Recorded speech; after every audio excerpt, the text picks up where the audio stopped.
Cup అయితే ఈ విధంగా కాలిపోతుంది అన్నమాట.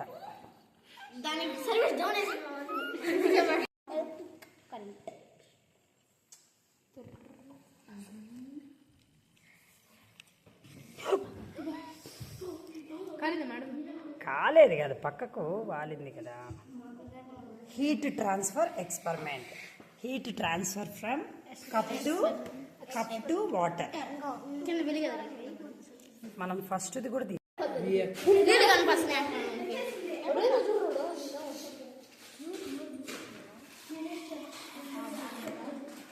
Vapours of water. వాటర్ బాగా బాయిల్ అయ్యి వేపర్స్ వస్తూ ఉన్నాయి, అయినా కూడా కప్ అనేది కాలిపోలేదన్నమాట. కాలిందరా?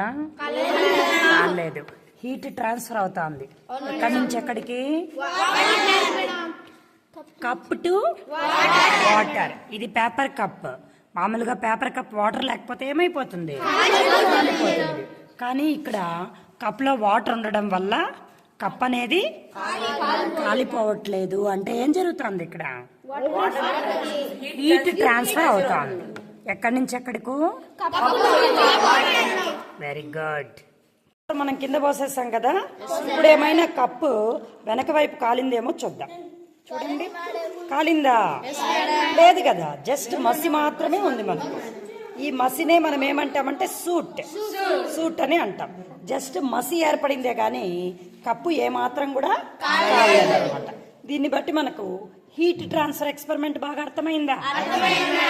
Very good.